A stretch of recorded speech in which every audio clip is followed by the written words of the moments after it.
Hello, welcome everyone. We'll wait for a couple of minutes and start.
So, hi everyone. Welcome to 20th March evening in India, and for all our participants who are joining from other time zones.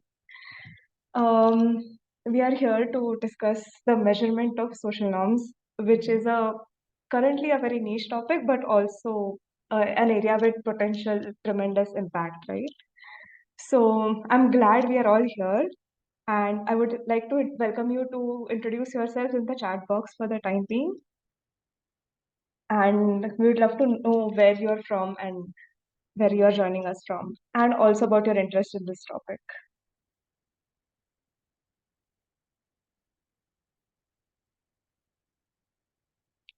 And while we are doing this, let me start by introducing myself. I'm Vineha from the South Asia Social Norms and Agency Learning Collaborative. And we have our speakers here as well, Yamini, Nandita, and Gayathree, and our moderator for the session, Sushmita Mukherjee. So let me just start by going over a couple of house rules for this webinar so that we go on without disturbance. The first is please stay muted, but we want you to voice your comments and your questions. So please be active in the chat box. Keep posing your questions and comments to the speakers, and we are on top of it. And lastly, I would like to alert you to the fact that this webinar is being recorded and it is being live streamed. So I hope we have your consent for that as well. Before we move to the actual main session, let me introduce quickly the South Asia Social Norms and Agency Learning Collaborative, who we are, right? So, in essence, we are a collaborative knowledge platform where we aim to enhance knowledge around social norms and the topic of agency that individuals and community have.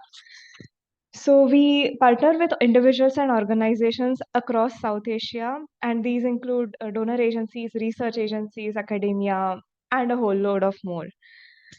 Our objectives are to facilitate cross-learning and networking so that we don't stay in our own silos. We also aim to leverage global technical support for smaller agencies that may or may not have access to a bunch of niche stuff. We support evidence-based programming and aim to contribute to global policy development. We also support collaborative learning, and for this, we co-create resources with our members and we amplify resources that have been developed across the world around social norms and agency. And lastly, our objective is to share learning and capacity bridging, right? So how do we do this? We do this by publishing a whole bunch of resources such as blogs and technical pieces on our website. We conduct webinars such as this one, We have also been conducting capacity building workshops in person in Delhi. If we have participants from Lady Urban College here just last month. And we also conduct critical conversations. So I'll share the link later. We recently conducted a conversation with Kritika Gurur from Busara Center on a measure that she had developed for social norms. So that is in a sense who we are. Most of our resources are currently available live on our website, whose link is here, and I will also post it in the chat box later. As for the session, this is a compact, and I'm pretty sure there will be a lot of points that will be brewing in their minds at the end of these 90 minutes. But essentially, we will be starting with keynotes from our three speakers, Yamini, Nandita, and Gayathree. And post which, once their points are here, we will have a panel discussion moderated by Sushmita Mukherjee, who is the lead of the Social Norms and Agency Learning Collaborative in the South Asia region. And lastly, we have reserved time for your questions and comments. So like 10 minutes or more, if by chance we get them, will be dedicated to Q&A with the audience. And we will have the closing bit after that. So I hope this is an engaging and informative session for all of you. And let me start by handing over to Sushmita ma'am.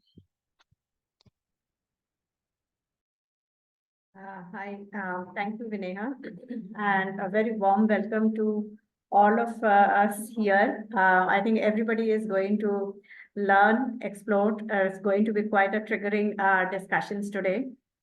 So measurement, social norms, gender norms, quite all exciting terminologies and things. The big elephant in the room. But we all are here on this collaborative to put in our collaborative thinking, experiences, to really understand that what are we mean to say, how do we do it? And of course, our today's panelists have their own level of experience, their own level of explorations that they have done.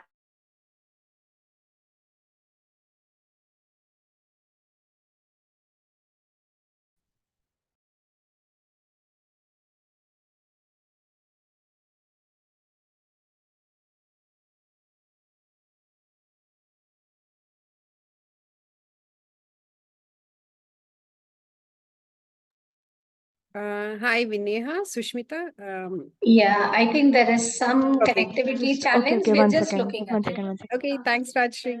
Yeah.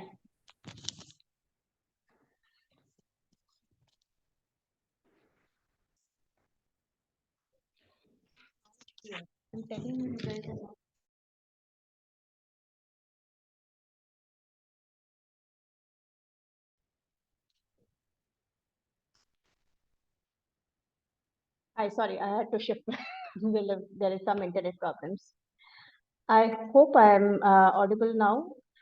Yeah, sorry. So yes, measurement is definitely something we are really keen to explore, that even if when we are exploring what is social norms, what is gender norms, but still how do we measure it? How do we make sure that yes, we are doing the right thing? We are able to explore that yes, there is an positive desirable shift, affirmative shift, no, there is no shift, maybe this is not the desirable shift. I think there are a lot of questions we keep on grappling with on a day-to-day basis. And hence, like today's session is going to be very interesting. And I would like to go to each of my panelists one after the another and introduce also in that sequence. And our first panelist, I would like to welcome Dr. Yamini Atmavilas. And of course, all of our panelists do not need a much introduction, but definitely as a formal process. Dr. Atmavilas is a gender sector expert and leader with a track record of building impactful partnerships for advancing gender justice. She has worked at multiple foundations, more recently leading strategy, research, and programs at Udaiti, a domestic foundation, and for nearly a decade with Bill and Melinda Gates Foundation, where she led portfolios on women's economic empowerment and norms change programs with women's collectives, evidence to policy initiatives on women's labor force participation, and health system research and evaluation.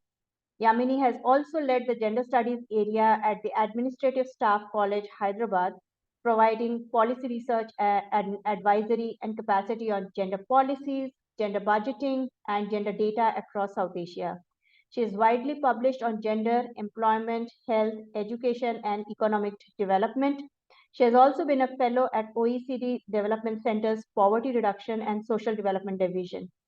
She holds a PhD in Women's Studies from Emory University and lives in Bangalore.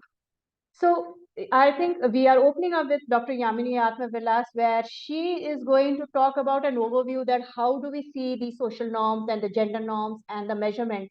And that is going to give you a nice overview, and then we will shift to our next panelist. So I would request and welcome Yamini once again, and over to you. Thank you. Great. Thank you. Thank you so much for having me. And I'm looking at all the names and I feel like I've either worked with, supported, interacted with, or met at least 50% of the people in this webinar. Sorry. And so I also feel a bit intimidated because you're all way bigger experts than I am and greater practitioner than I am. But I think I'll take a crack at sort of making some introductory remarks in terms of how, social norms, gender norms are being looked at currently and where I see some of the gaps and some of the more promising sort of areas of work. To start with, I think the whole premise of,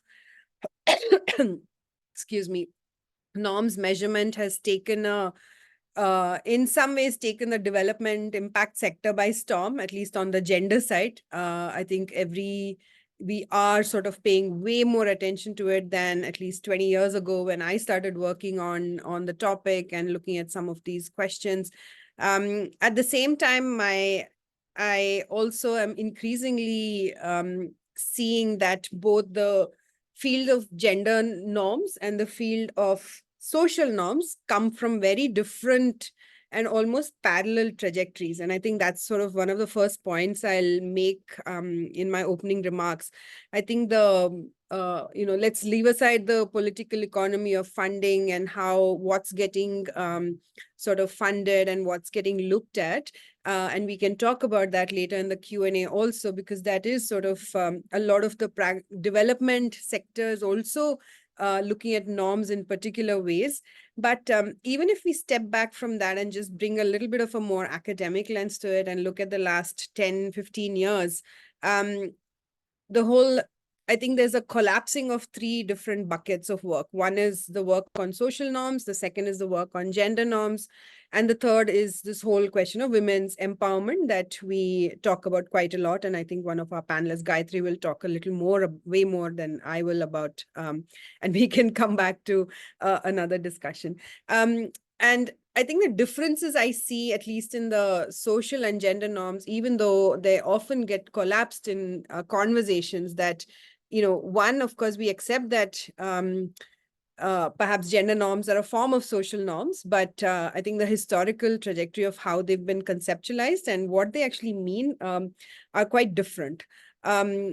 Social norms are generally understood way more from a social psychology and certainly of late from a behavioral economics lens more than gender norms are, although we are seeing more behavioral economics approaches also bleeding into understanding gender norms. And therefore, I think the work on social norms and the way they get conceptualized and measured, largely sit on the side of understanding attitudes, belief systems, and behaviors.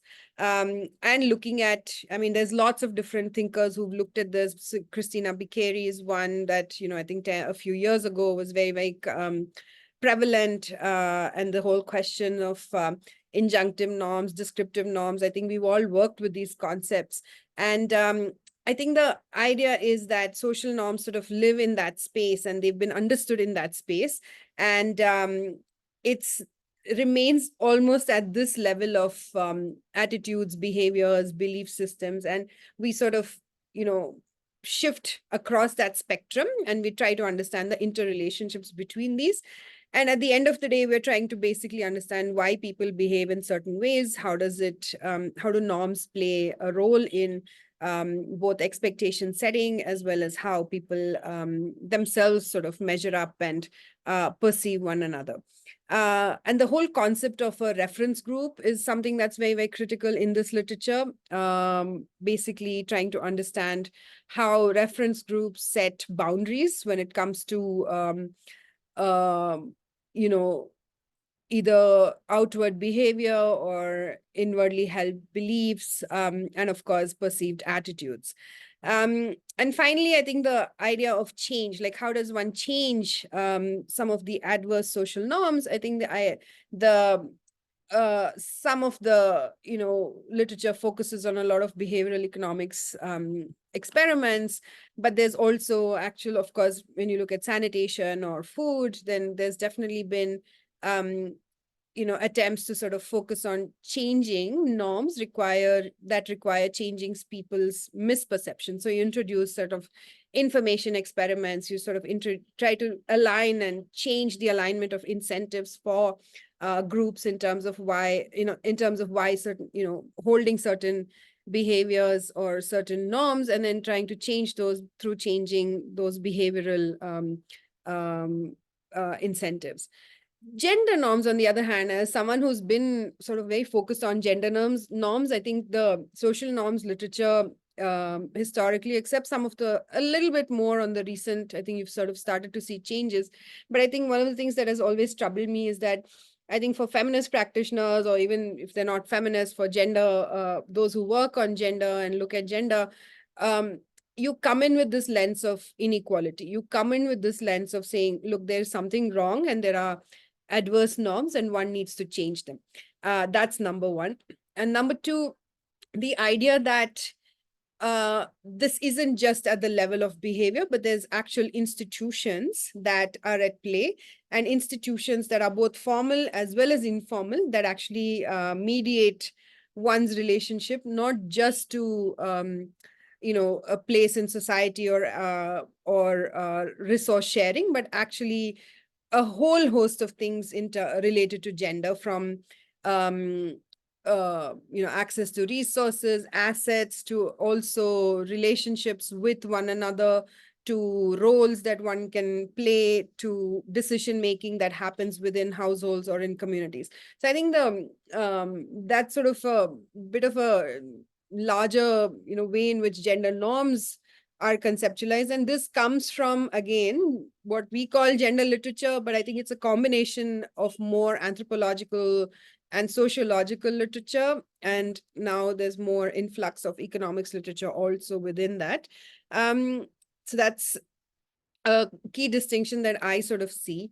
And the second is, I think, the fact that it's relational. I think both social norms and gender norms are sort of seen as relational to reference groups or critical institutions that people transact within.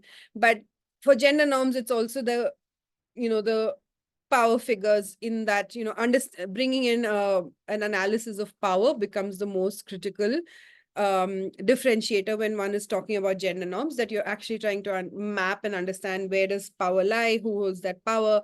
And therefore, if one were to think of changing anything, or even understanding how a system is set up and what a society looks like or an economy looks like, follow the power trail, right? And so I think with social norms analysis, I've very seldom sort of I've very seldom seen a strong power analysis, and very happy to sort of hear from the audience here also, in terms, if you've seen some interesting work on these lines, and how one can weave in the more behavioral economics approach with actual power and understanding and analyses of power dynamics, and how how you're not only looking at what happens in that interaction, but you're actually looking at outcomes. And for us, I think for the gender norms folk, this is all very political because there are actual outcomes tied to this in terms of the share of the economy, the share of assets and inheritance, the share, how laws sort of are made, whether it's for marriage, inheritance, for gender-based violence. So there is almost a very, very strong justice sort of angle to when one talks about gender norms, and one looks at. Therefore, you go in with this analysis with the intent of changing it. So perhaps for a scientist, this is an extreme bias, but I think a lot of the work has also moved away from extremely positivist science approaches to research, to sort of understanding that there is a standpoint approach, there is an approach where one goes in wanting to change things rather than wanting to leave things as they are and be a very detached sort of observer of behavior and power dynamics. So I think for me, these are like two very, very, at least 3 or 4 very critical differences in the field. And Sushmita and I were chatting earlier, and we sort of thought about this, brought in this question of women's empowerment. And while all of women's empowerment is not just about norms, but norms underpin a lot of how economic, political, and other social resources are distributed within societies, but also the outcomes that women experience in those societies. So definitely that relationship between empowerment and norms, and the way in which we understand which norms to actually measure and which norms matter to women's empowerment in particular societies is a very, very something that we can talk about, because I think the measures around empowerment are also perhaps among the most exciting frontiers that we are seeing a lot more experimentation and a lot more research around at the same time, and measures development around at the same time. We're also seeing how, for example, the most widely used international sort of measures on empowerment, which come from the DHS surveys, are themselves also needing a revamp. And so I think there's a lot of work happening on that front. And then on the other side, you have newer frontiers such as the gender digital gap, and some of these areas where one needs to have measures that don't really exist and that are not very robust, or at least not really internationally validated. So there's a lot of new work happening on that front. So we can come back to that, and I'd love to hear actually more from people in terms of how they're working in these areas. Sushmita, how am I on time? Sorry, I totally lost track. So could I go into one example maybe? No, you do have time. Go Okay, ahead. great. Okay. All right. So it's just that I see myself on the screen and I'm trying to look away from it. So I thought what would be interesting, again, just for my own interest, like would be to go into one example of I see a comment to me. But let's come back to the gender nutrition gap. And Neelmani would love to hear your question, but maybe in the discussions slot, and then we can certainly talk about that gap and some of the more both material as well as behavioral dimensions that underpin the nutrition gap that we see.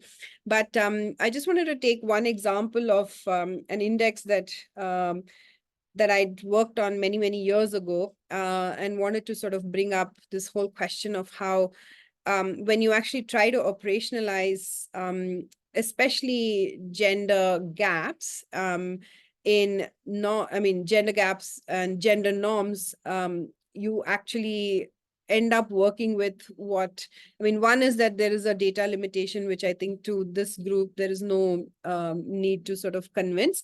But on the other hand, I think you have a limitation in terms of how far quantitative data can go. And that's where like Gayathree's work becomes so critical in trying to even understand how normative frameworks exist and how one can actually understand the diversity that exists between, say, a Bihar and a Tamil Nadu, or a or a Rajasthan, for example, and we end up using very, very universal measures.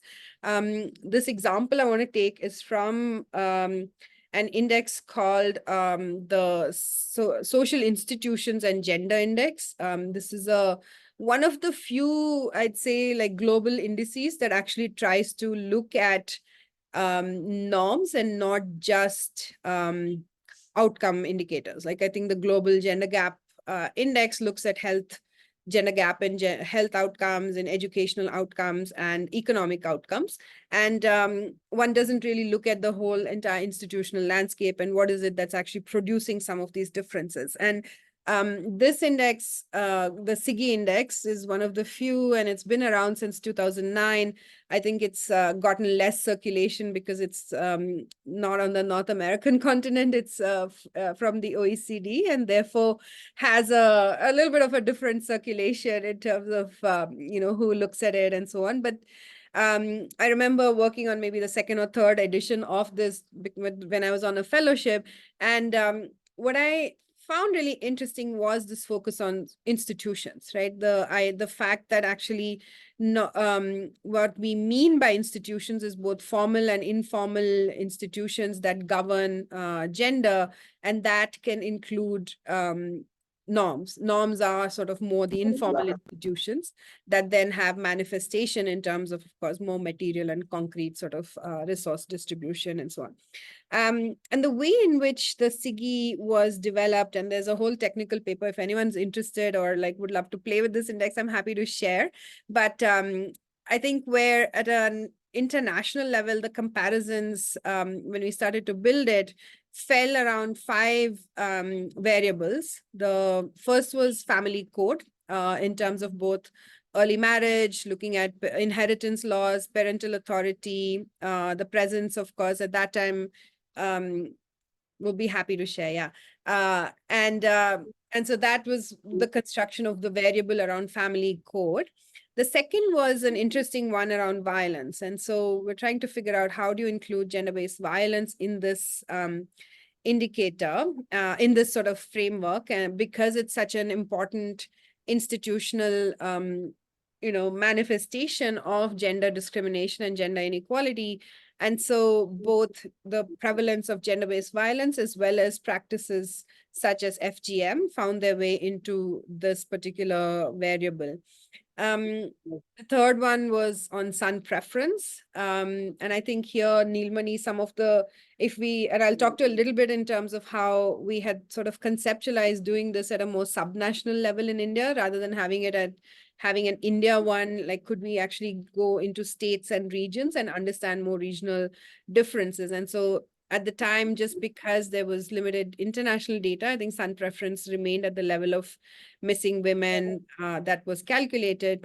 But I think if we were to sort of think of this in a more contextualized way, then, son preference would, we would include things like health-seeking behavior, gender differences between, girls and boys, nutritional indicators would be very much part of this, in addition to sort of the more traditional ways of thinking about sex ratios or birth order sort of numbers.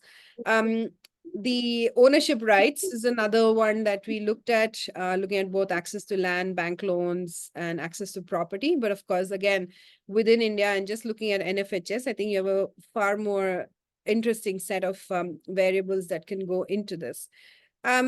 As we started to look, I mean, the last one was, of course, on the question of mobility.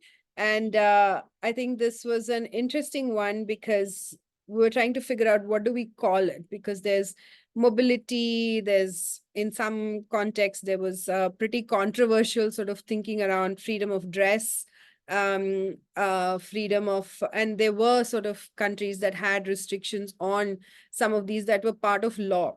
So I think the variable got captured as civil liberties and civic freedoms, but I think these are they sound very different today than they did maybe 10, 12, 15 years ago when it was first conceptualized. But as you sort of dive into this and think of more, how was the index constructed? I think there was obviously a data layer, just because one needs, for an index, one needs some kind of quantitative data. But I think there was a lot of dissatisfaction with just looking at that. And so I think a lot of the work went into gathering qualitative data based on actual prevalence or incidence. And I think expert groups getting set up within each country context so that you actually have validation of not just the quantitative data, but where data doesn't exist, you actually elicit what does this particular variable look like within the country context. So I think without belaboring the point on that, I think that's sort of the way in which the index is constructed itself. And there's obviously more statistical work around this that I'm happy to share the technical paper on. But I think the more interesting thing is, how does one even imagine something like this for India? If we were to sort of say, okay, let's try and do this, let's construct it. I mean, I don't know, with PCI, I'm looking at Sushmita because she's on the screen right now. But if we were to think of, okay, what would this look like for, a couple of states? Then I think this whole question of, how do you actually gather more deeper qualitative information and deeper cultural information, right? Because norms are as much about, what survey data gives us around outcomes and observations, but also about deeply held beliefs. And so if one were to get deeper into that, I think methodologically one would have to get very, very, one would have to get more, how do I put it, more regionally specific information, and the national experts wouldn't be the right people to talk to about this. I think you would need to sort of get deeper into some of the kinds of methods that Gayathree will probably talk about when she goes, where you're looking at more participatory approaches, but you're also trying to understand more, elicit more localized information and localized understandings of what are the belief systems, what are the attitudes that one gets to see, but also more importantly, how are norms sort of built and how have norms changed over time. I see that my time is up, so I'm going to stop with that and hand it back to Sushmita with the promise of more discussion coming. Yeah, thank you, Yamini. I think I was just looking at Vinaya when we were putting up this in panel. We were sure that there is a lot to share. And yes, Yamini has given a brilliant triggering and overview to look into different aspects of social norms from different perspectives. And it is true that, social norms being so contextualized has a brilliant scope to measure it, give us the flavor of our life, how do we behave, where does the power dynamics lies all. And today it's so amazing to see that we have audience from across the globe, where people from this webinar, I do think is a key takeaway is like, how to measure, what is the nuances that we need to look into, how do we not really essentially get into generalization that I have to apply it across my country. So I think those are some of the things. So thanks, Yamini, for that brilliant initial, overview. I would now welcome our next speaker and panelist, Dr. Nandita Bhan. And definitely, Nandita also doesn't need any introduction, of a great expert and known, sectoral practitioner. But again, a formality. Dr. Nandita Bhan currently works as professor at Jindal School of Public Health at OP Jindal Global University. She is a social epidemiologist by training with degrees in public health and social and behavior sciences from Harvard University, University College of London, and Delhi University. She has previously worked with Center on Gender Equity and Health at University of California, San Diego, and Public Health Foundation of India. Nandita's work focuses on social inequalities, particularly the role of gender equality and the social, behavioral, and structural determinants of health and well-being.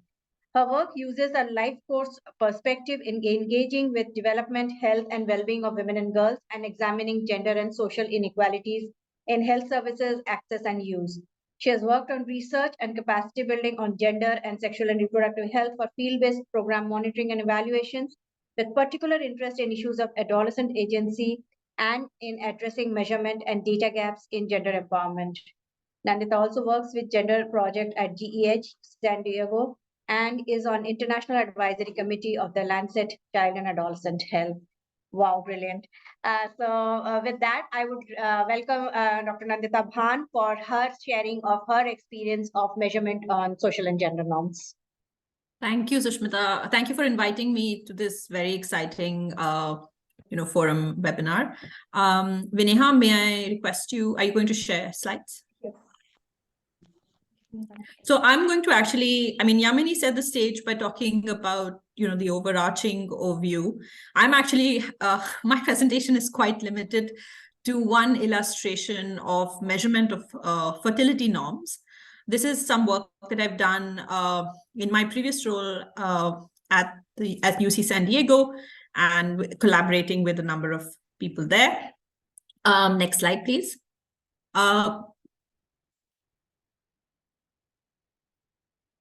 Thank you. This presentation is actually based on, a development and validation of a new measure of fertility norms. And this has been published in a special issue in the journal Studies of Family Planning. And this special issue is called Indicators in Sexual Reproductive Health and Rights. Next slide. Sorry, Vineha, this is falling on you. But just to set the context among, I think a number of you probably work in sexual reproductive health, family planning. But for those of you who are not working in these fields, I just wanted to talk about why measuring fertility norms is almost a radical idea in family planning. Overarching and over a long period of time, there has been in the field, in SRH and family planning, a kind of reliance on looking at TFR, total fertility rate, and modern contraceptive prevalence rate as sort of the indicator for success. But a lot of the work that we do, and particularly I do, has been on understanding, what is the value of women's choice and agency in this sort of background. And for many of us who work in this field, who are gender or family planning advocates, we have believed that changing norms can be just as important markers of progress in the field. When we started to think about, measurement areas, we were working on a larger project that looked at agency and norms in family planning. We had to build a case for why measuring fertility norms matters.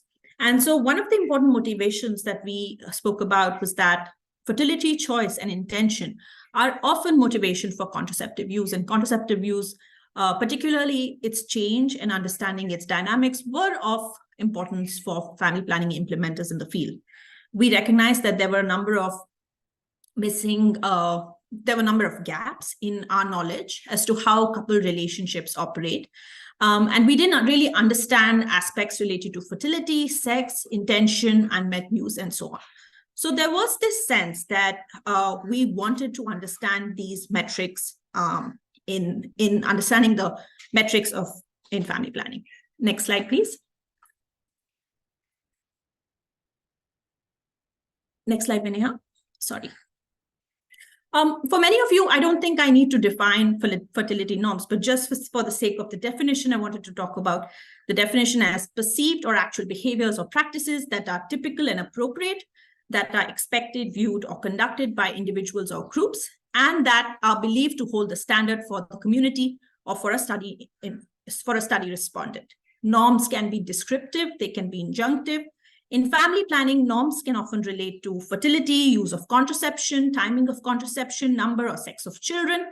And there is a lot of pressure. Sorry, go back, please.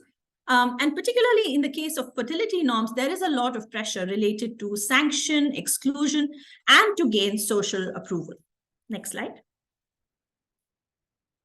So we conducted this study in Maharashtra to develop and validate a measure of fertility norms. This measure focused on childbearing pressures and expectations in the context of understanding family planning uptake or services in the region. We understood that fertility norms related to pronatalism, to child pronatalism, meaning that everybody or every couple or every woman must have children, related to childbearing early in marriage, to the ideal number of children, and to sex of the children and son preference. This study was conducted in Pune among about 1,020 men and women. And that itself also was a big change, because a lot of the studies related to understanding agency and norms in the field tended to be conducted among women, but not men. So we also wanted to understand what was the concordance between norms among men and women. In this particular study, we focused mostly on understanding pronatalism and childbearing early in marriage. Next slide. So I'm going to read out a few quotes that tell you, and these quotes are based on some of the previous qualitative work that was done in Maharashtra itself within this community, to give you a sense or flavor of what we mean by fertility norms. So one of the quotes says, "There's pressure from elders in the family. If we don't have a child soon after marriage, they will speak badly about the wife. They will consider it her fault and taunt her. They will think that she's infertile." Next. Next slide.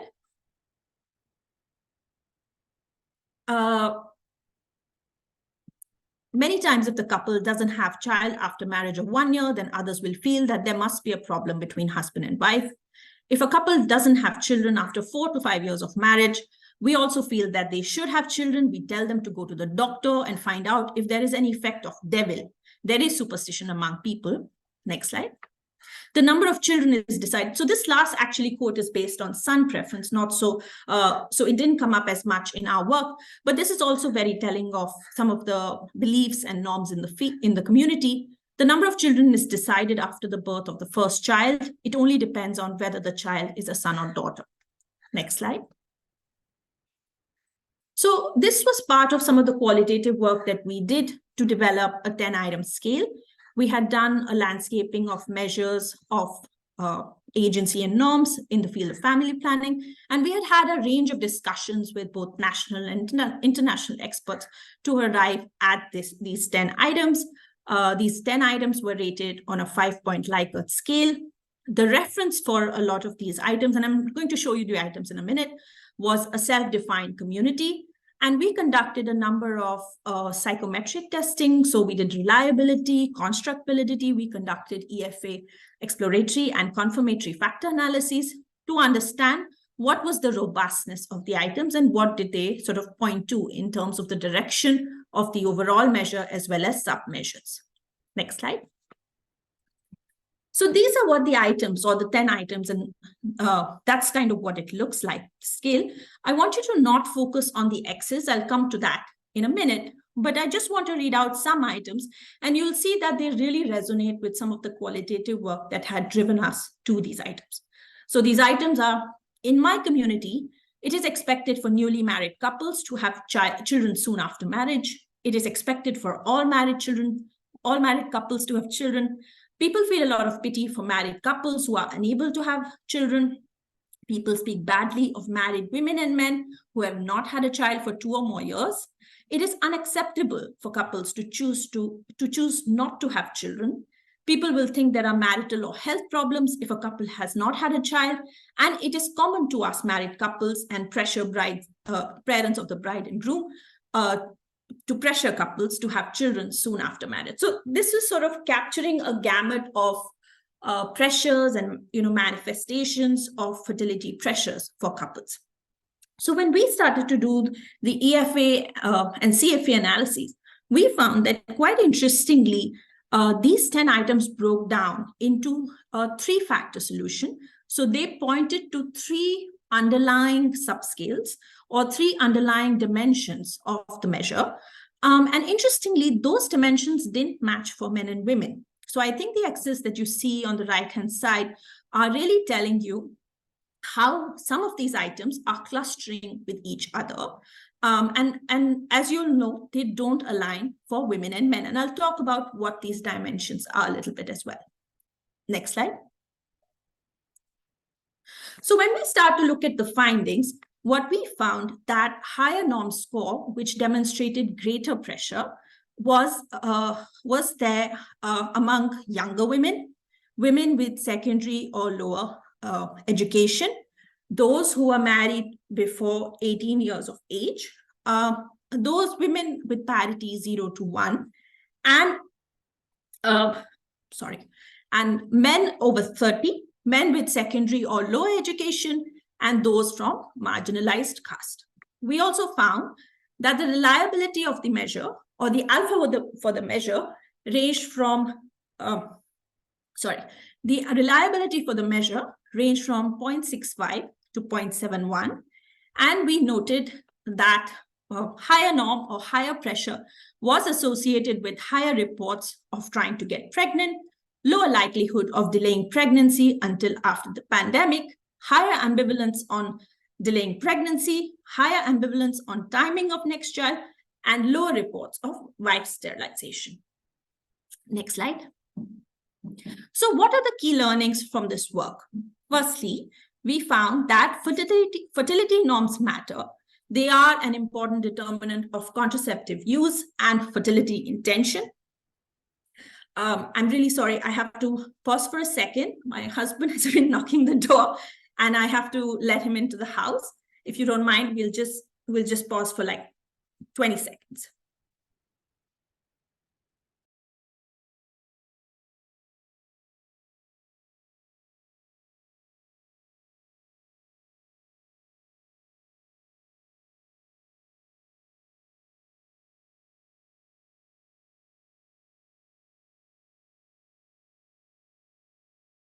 Yeah. Sorry, my husband was outside knocking. No problem. Yes. So what are the learnings from this work?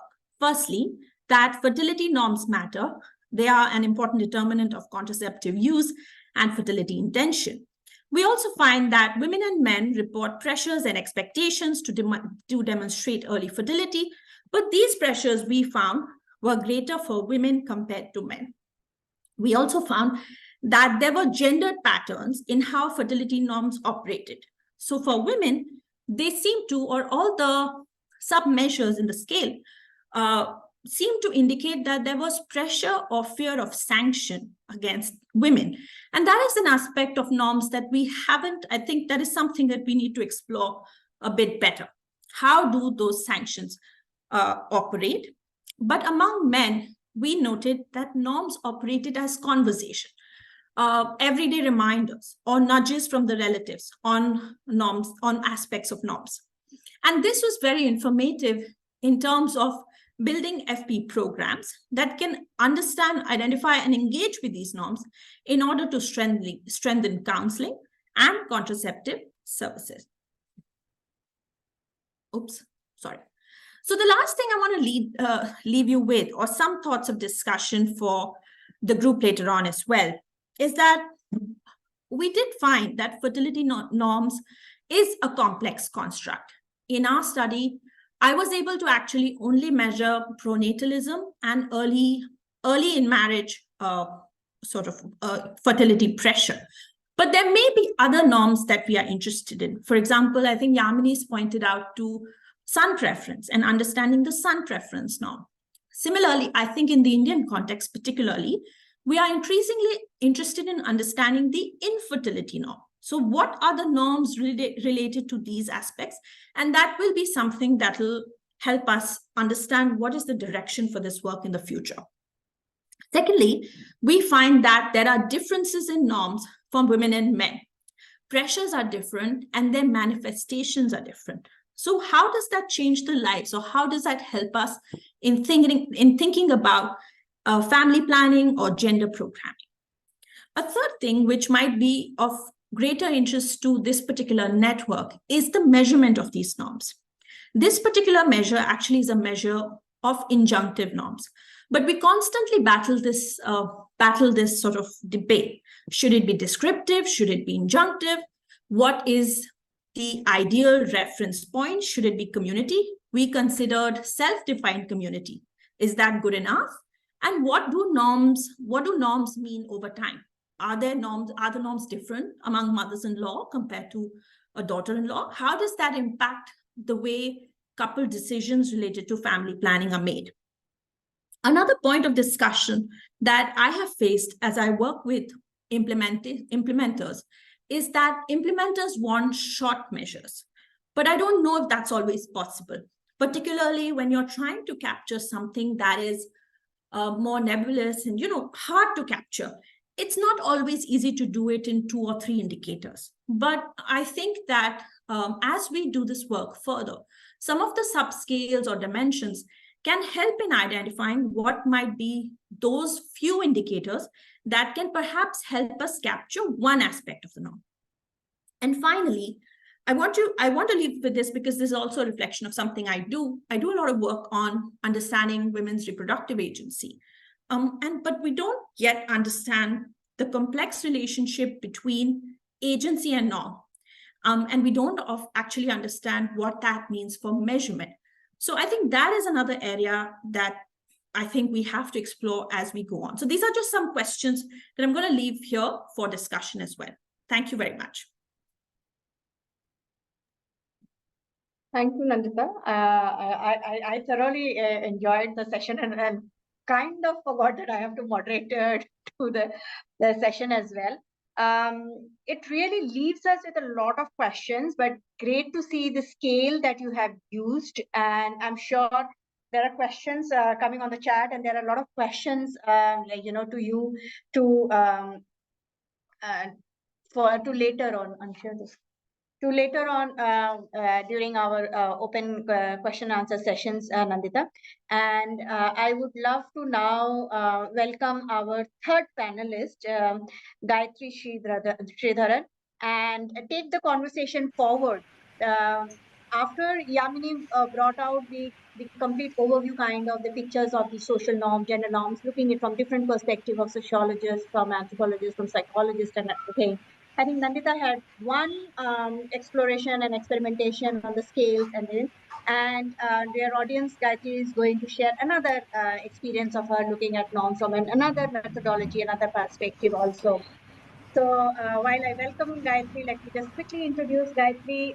Is an Indian applied anthropologist and ethnographer, a qualitative research specialist. She started her career as a broadcast and print journalist. In 2014, Gayathree earned her MA in anthropology degree from the University of Chicago, where she studied socio-cultural and linguistic anthropology. Since then, she has worked as a consultant to organizations in the development sector and occasionally to commercial and market research companies. Gayathree uses her skills as an ethnographer and qualitative researcher to study communities, user behavior and journeys, and changing cultures, socio-cultural norms, behaviors, rituals, and beliefs, and to co-design strategies for change and intervention. In February 2020, Gayathree founded Anthropie, an anthropological research, communication, and design consultancy. Anthropie has originated its own applied research approaches and has worked consistently on multiple projects that integrate qualitative, quantitative, and design research approaches since 2020. Brilliant. So a very warm welcome, Gayathree, once again, and over to you. Thank you so much. I feel like I might be a little bit of a letdown after Yamini and Nandita, but I'll try my best. If you fall asleep after that, I've tried my best. So thank you very much, everybody, for joining us and sticking with us. But social norms is interesting. It's really interesting. I'm sure you'll agree that studying social norms is a really, really interesting, sometimes taxing, sometimes mentally and sometimes emotionally taxing process for whoever does it. I'm going to say some kind of seemingly obvious things, and if you disagree or have more questions, please put them down in the chat box and we'll address it later. But anybody who studies social norms knows that social norms go deep. We're looking where people who study social norms look for not just change, they look for incremental change in things like social norms, behaviors, knowledge, attitude, practices. They look for the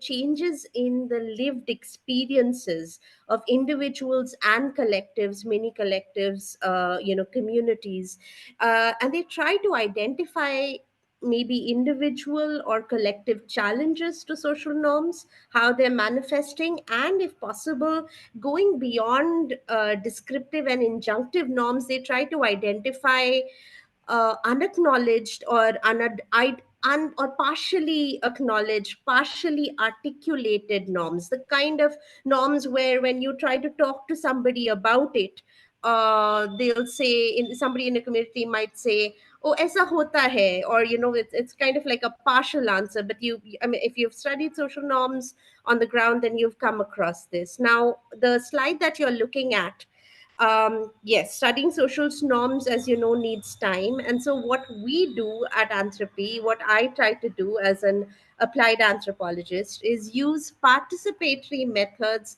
in order to immerse myself, and in order for my team to immerse themselves in a community, with a community, to build rapport, and to mitigate our own biases, because we go from the outside in. Essentially, research can be a very extractive process, as I'm sure you would all agree.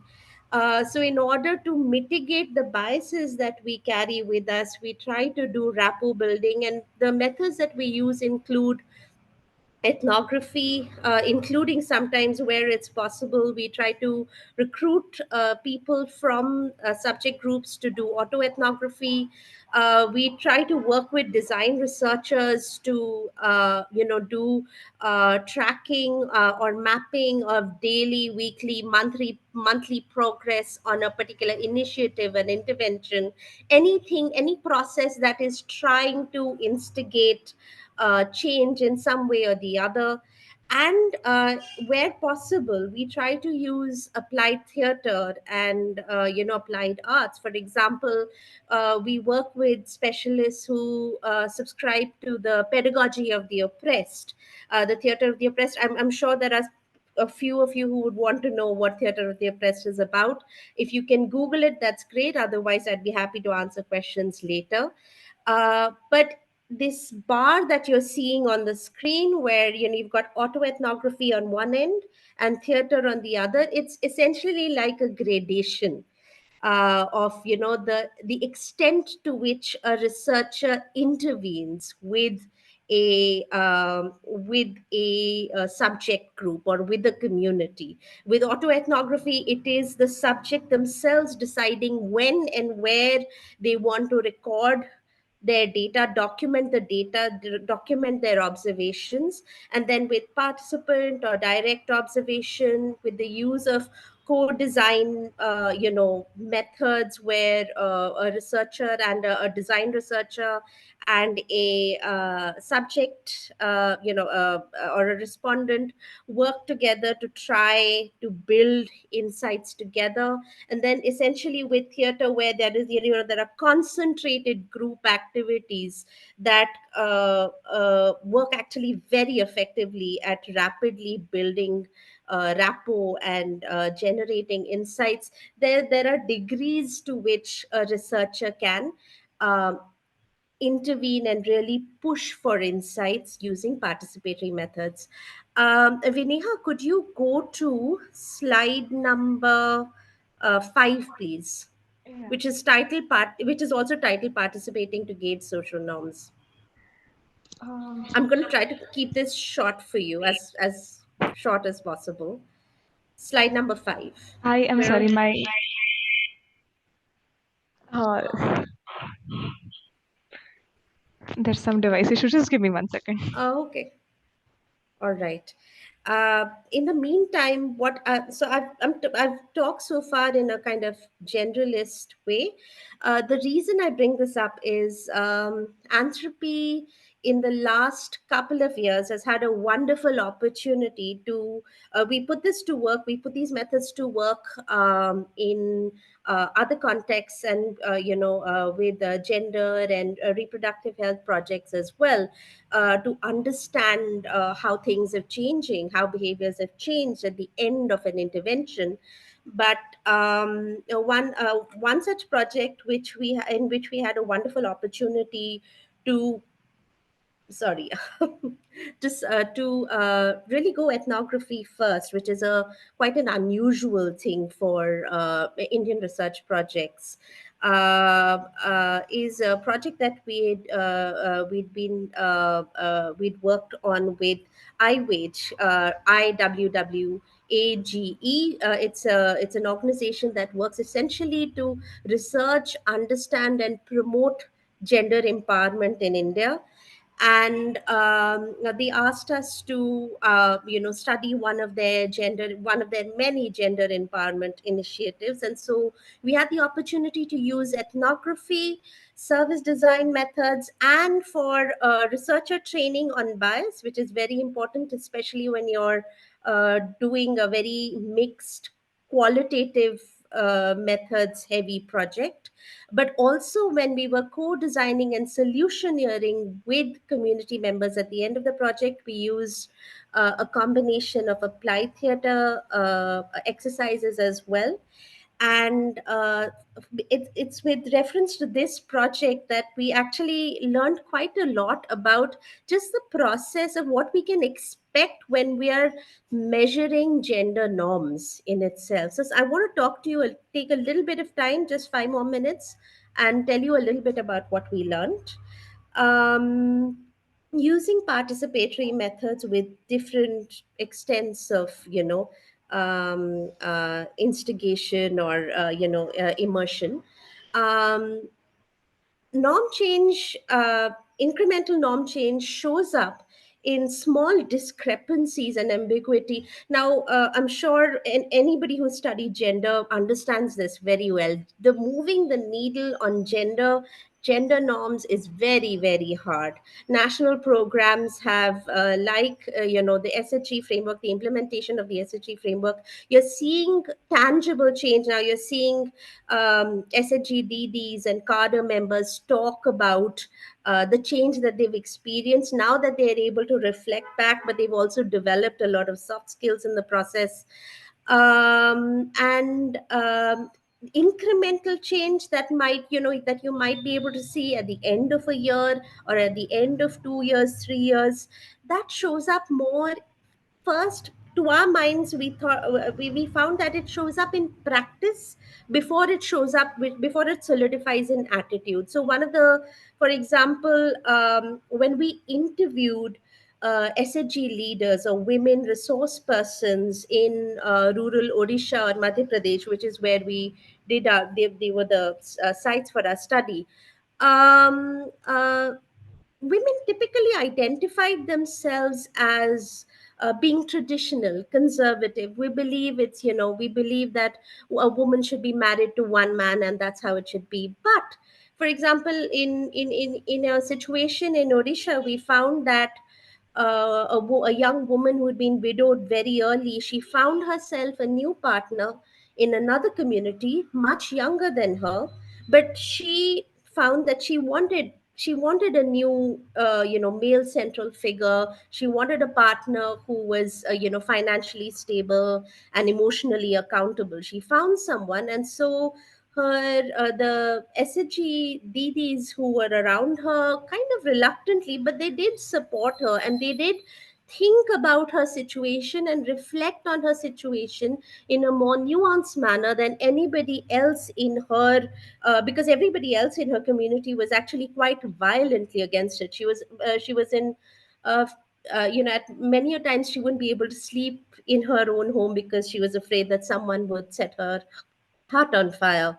So these are things that we found. This is just one example.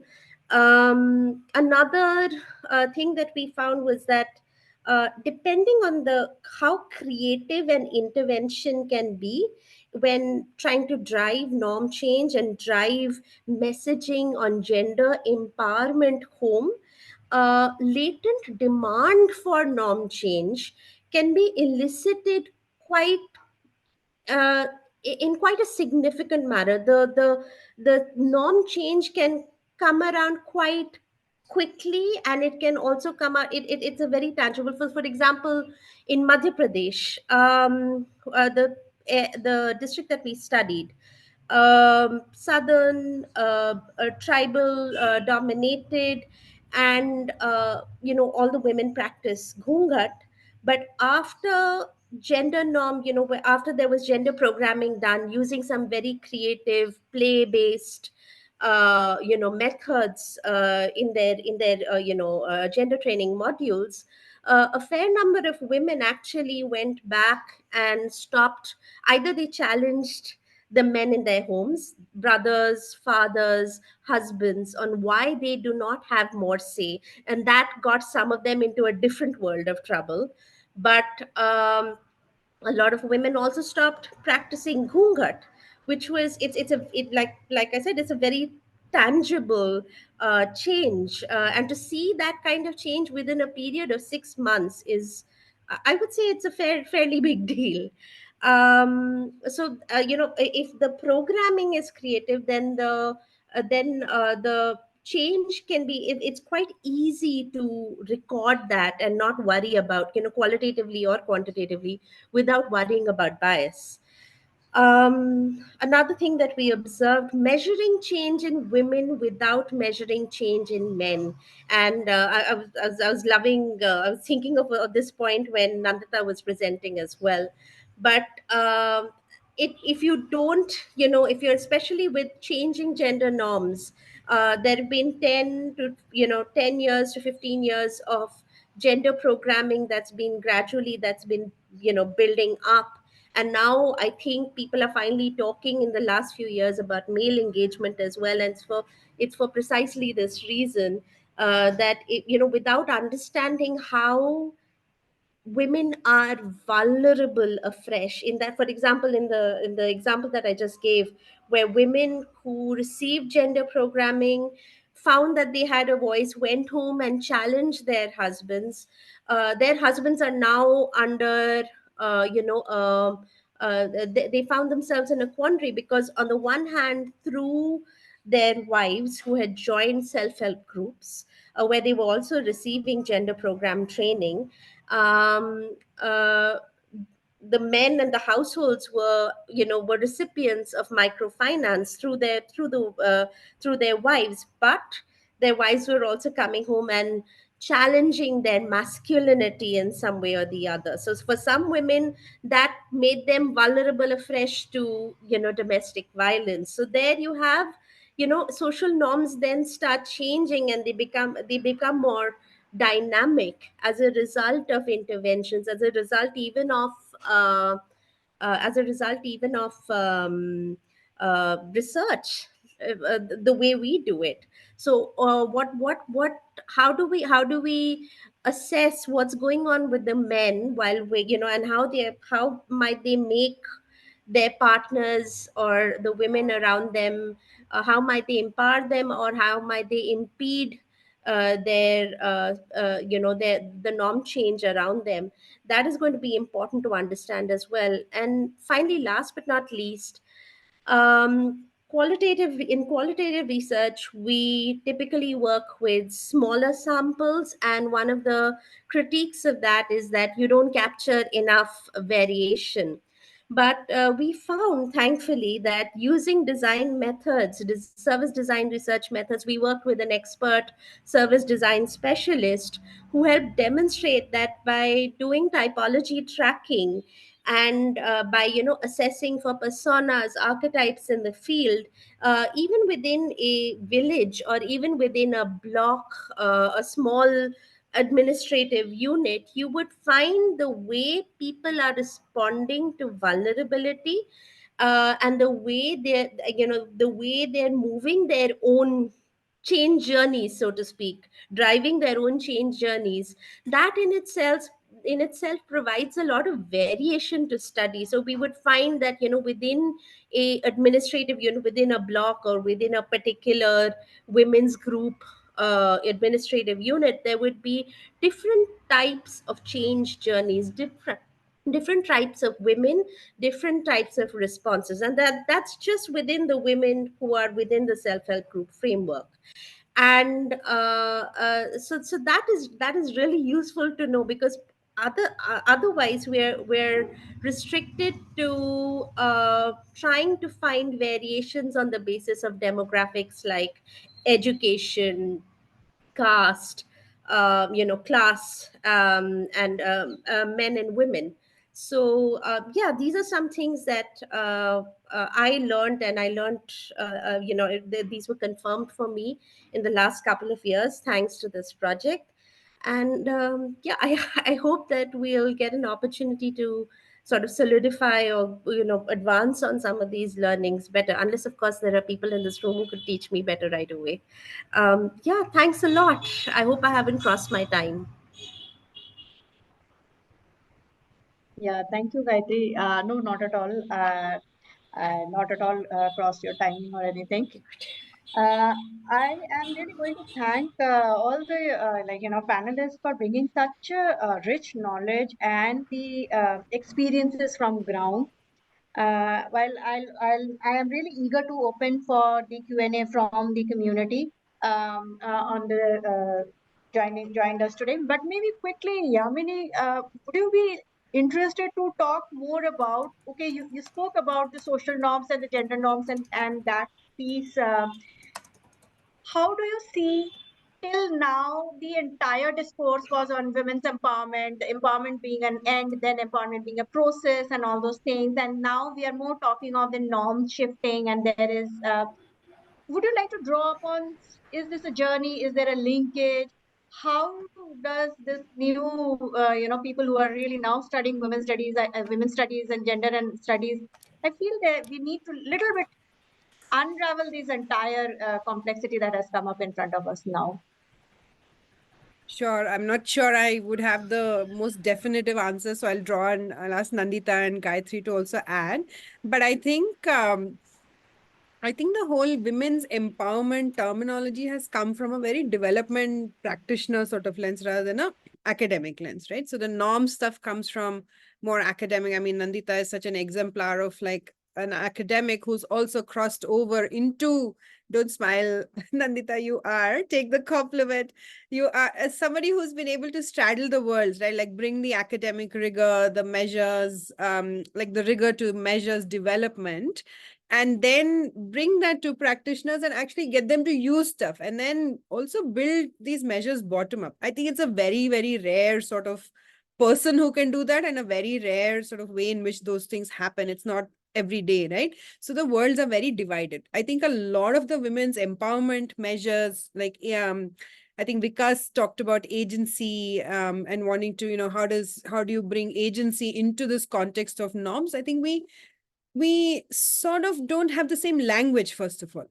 What we do is we say there's household, community, institutions, panchayat, the marital dyad, and then you have the in-law. So this is a very practitioner sort of way, understanding of things, right? And then there is a force field analysis that's applied and to understand power, and you look at power differentials. At the end of the day, power is a zero-sum game. So somebody has greater power, others have lesser power. And I think we've sort of have a very pre-established hierarchy of how that works out, right? And that's on the practitioner and the development programming side of things. Now, I think you're exactly sort of, hit the nail on the head, not to use a violent terminology, but basically to say that we need to sort of expand the practitioner and the programming sort of language to include this question of norms so that it's not left to researchers alone, right? And on the other hand, we need those who work on norms to actually take seriously this question of what do we mean by agency and how do we actually understand it, unpack it better.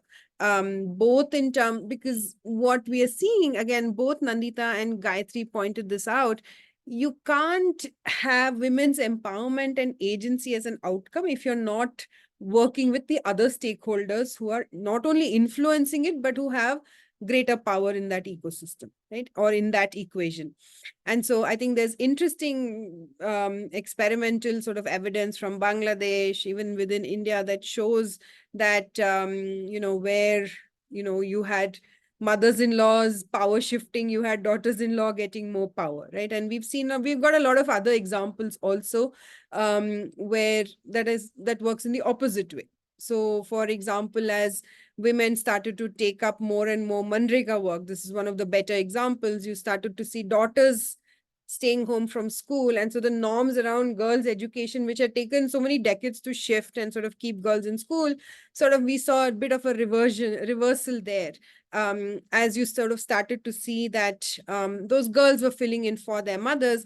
because the norm is that it's a woman's job, it's a female job, so to speak, right? And so I think fundamentally if we don't work on sort of understanding these patterns and shift them, I think we'll forever be we are very reactive to things. We discover a situation and then we are like trying to figure this out and see, okay, what is it I can do?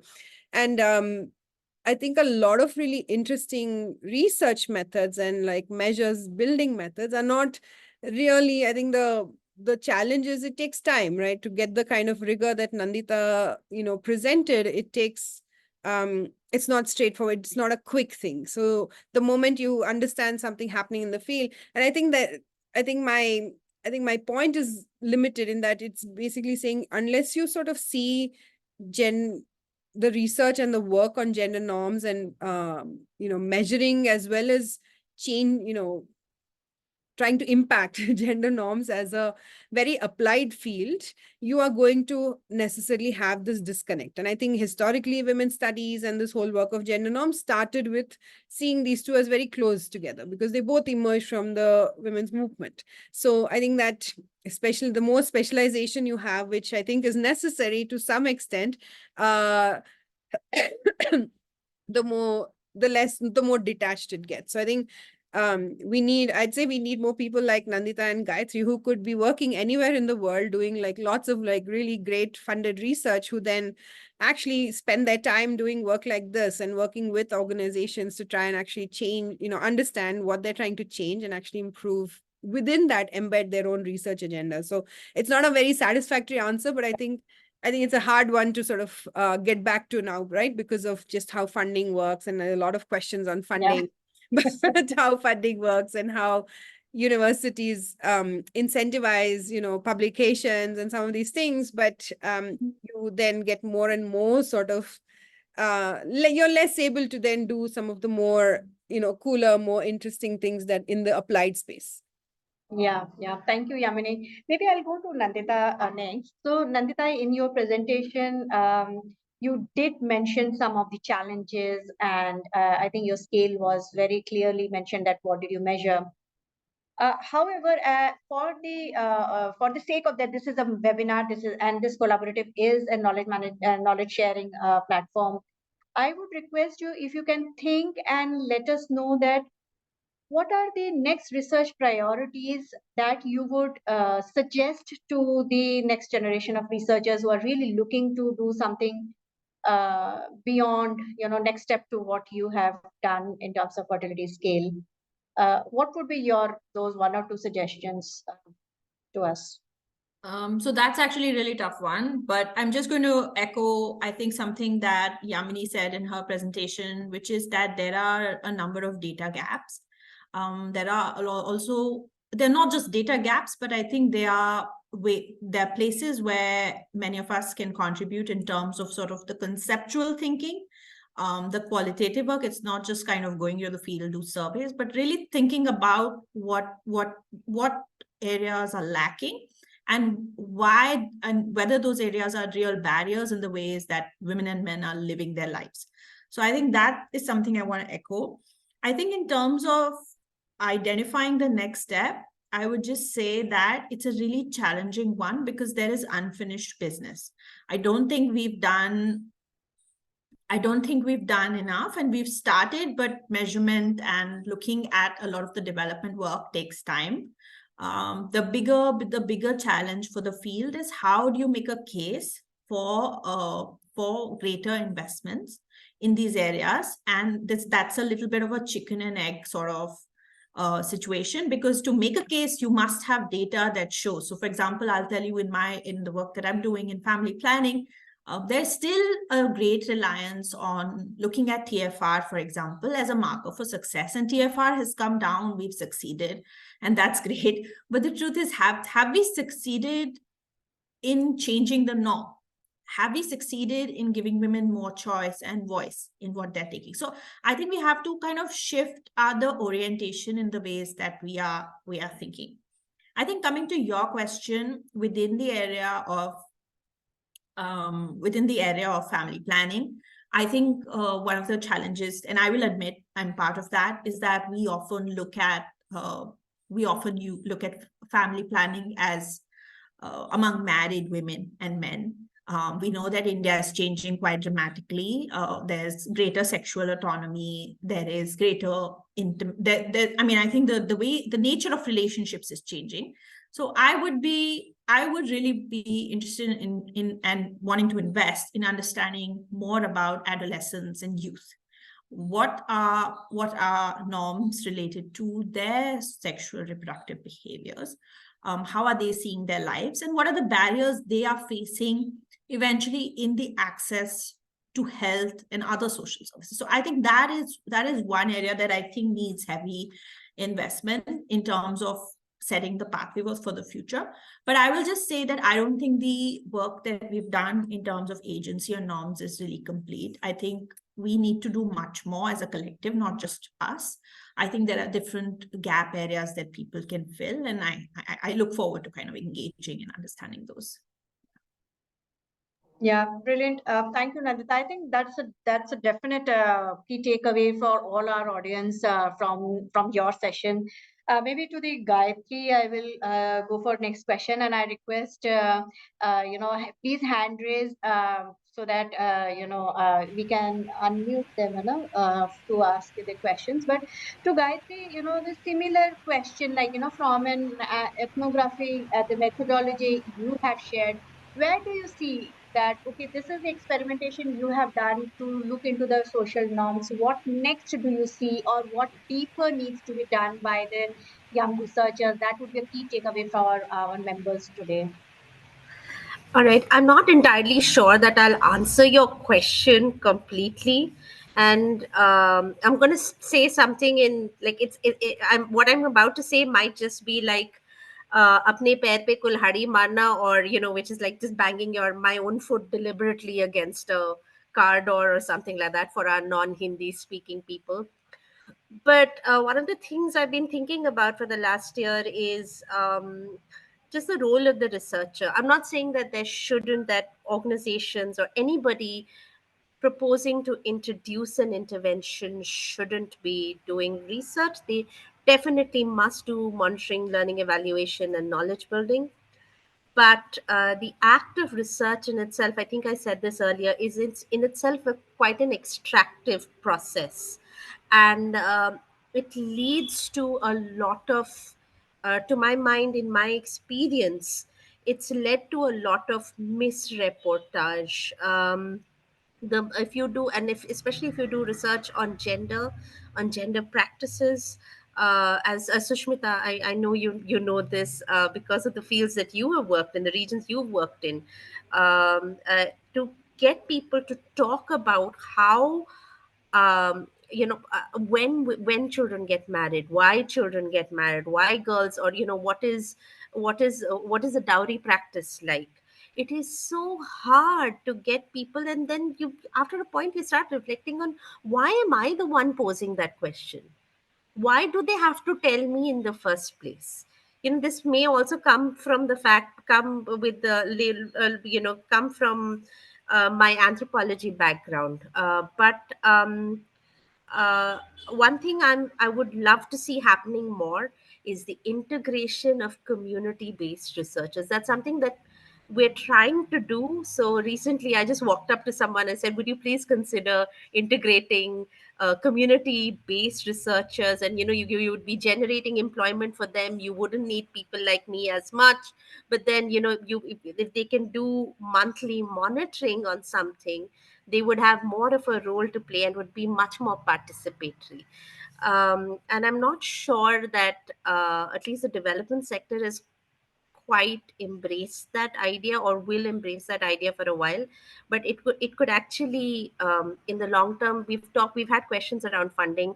I'm curious to actually see whether, if such a model is tested, whether a community based researchers providing documentation, and with a little bit of bias mitigation training, if they cannot be, if that can't actually lead to resolving some of the funding questions that come up, funding of research questions that come up, but then also it can, like I said, it can generate more income with the community, where we can actually give back to the communities that we build knowledge on, that we build our livelihood on.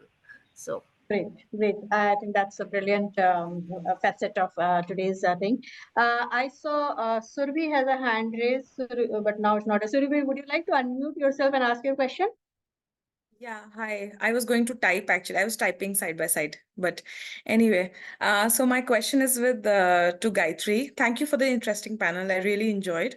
Gayathree, Surbhi, please, I was going to text you. Should I ask you a question or not? ask.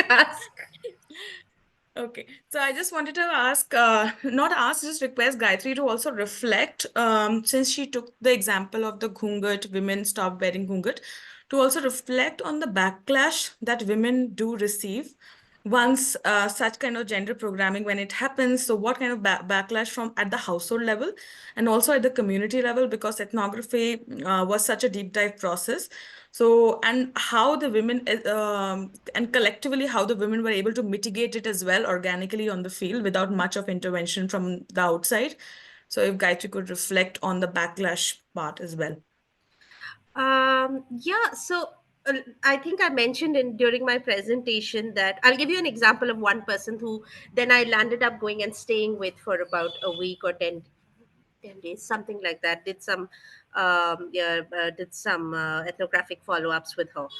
There was this SHG cadre member who had this experience where she received this training in Madhya Pradesh, came home gung-ho, and apparently she had been advised by the trainers at the time. This was a few years ago.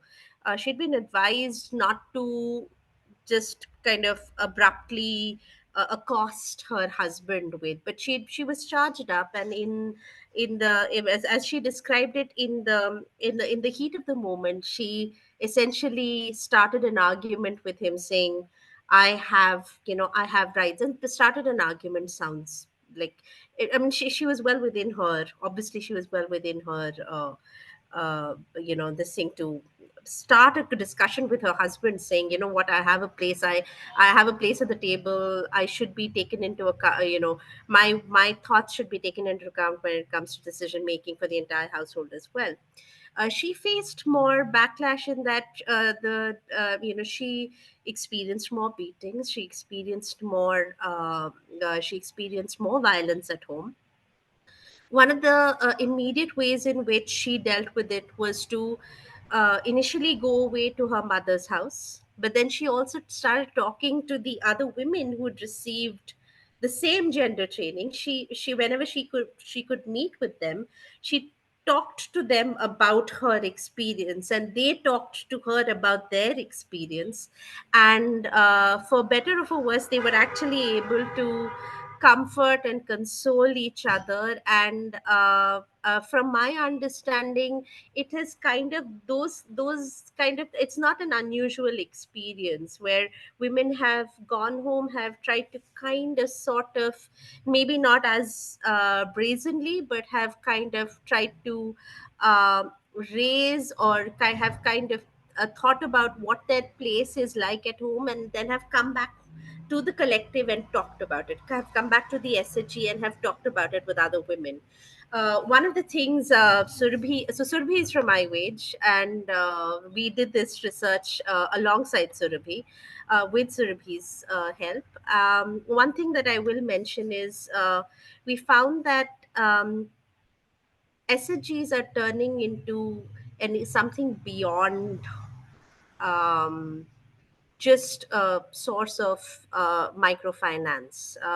If a lot of women come there for, to be with each other, to quite literally be with each other, to be in a space that is where there is an kind of an equitable energy, or there's an equitable distribution of energy, I suppose, where even if they're just taking in messaging from a trainer or a point person on, okay, so this is what is this scheme is available to you today, and oh, we're going to open a new bank account, this is, we're going to pay our dues, etc. But the conversation, the gossip, the bonding that happens on the sidelines, that is a very, very important draw. And it is the kind of thing that for a fair number of women is driving change. So yeah, Surabhi, have I answered? Have I reflected well enough? Am I Yeah, missed yeah. something? Yes, because I just wanted to, I mean, to audience to also understand that once you understand gender programming, it's just doesn't lead to immediate change. There are a lot of No. backlash and going back to a lot of things. So yeah, Yeah, thanks, but guys. the thing with like measuring change in social norm, and Surbi, you and I have discussed this before as well. It's going to be very important to see now how their men are responding, especially in the last 4 to 5, after the last 4 to 5 years, where there is an acknowledgement that actually this space is more valuable to me than just as access to a loan for 30,000 rupees. Right. I find if I'm in trouble tomorrow, I can run to them, Sure. right? Yeah. So Sorry, I am a little conscious of time as well, yeah. and but I think for me, I think I'm going to sit with Vinaya that some of the questions like in the norm shifting interventions, the huge role of reference group, the backlash. We should have like another discussion round on or to really tackle this aspect and how some of the very previously prevalent norms, let's say for example, I'm thinking around like girls not getting into schools, but now that normal shifted, I think we need to look into reflection of some of those things and how backlash or any sort of reference group have reacted at that time. And there was another question also on the we have looked into social norms at the community setting, but there was a question on when we are looking at the social norms at the institutions, and I think it was more about the health sector. We need to have a separate conversation around looking into social norms in the institutional spaces as well, into the workspaces as well, which has a little different dynamics altogether. So I'm a little very, very conscious of the time, but I am it is my commitment from the platform that we are going to take all the questions adequately, reach out to the panelists to get the answers and share it back to you. This is a thing. And definitely the sessions are recorded, available in all bits and pieces and in totality for further review and sharing. I would actually now I will now request my colleague Harish to come up to quickly talk about some of the upcoming exciting things in the month of April, so that we are all aware of that there are continuous knowledge platforms events going to happen. And then over to Harish. Harish, Thank you, Susmita. What a rich discussion, and thank you so much, Yamini, Gayathree, and Nandita, for this wonderful session. So before I talk about the two upcoming events in the month of April and May, I just want to request. Most of the people I see like from the other countries like Nepal, Pakistan, and Sri Lanka.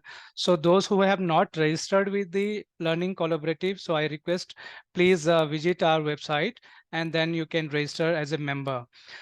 So in the and those members will basically get the detail about our event calendar. We have developed a event calendar. So two upcoming programs which are scheduled. One is on April 25th, that is on listening session on decolonial feminist perspective in research. So that event is scheduled on 25th, and we expect more people to participate and venture, learn from this new research area. The second event which has planned, which has been scheduled, that is on the second week of May, probably on 16th or 17th. That is the date has been finalized. Uh, and we are going to organize a webinar on overview and contextualize of respectful maternity care, learning from different contexts and geographies. So these are very interesting topics, and you will keep coming and you will keep listening from us about different events. Beyond that, you will also receive our other knowledge products. So I'll request all of you who have not registered, please do register as a member in the Learning Collaborative. So considering the time, I'll just stop here. And finally, I just want to thank all our members, people who have participated from India and and from other countries. So I really appreciate your time. And I also want to thank especially our moderator, Sushmita, and speakers, especially panelists, Dr. Yamini, Gayathree, and Nandita, for your valuable, rich discussion. So I hope our members will enjoy similar kind of discussions in the days to come, and we are committed to bring new knowledge, new expertise in our platform. Thank you so very much, and over to you, Sushmita. Thank you. Thank you, everybody. There's a poll on your screen. Kindly do your polling. That will help us to keep the platform much more interesting and engaging for all. A big thanks to Yamini, Nandita, and Gayatri once again. Thanks a lot. Hopefully, you also enjoyed the discussions with us. Thank you. Thank you very much for inviting us, Sushmita. Okay. किसको बंद करना है करो किसको बंद करना है I should do leave meeting and who has a master पहले क्या ले लेना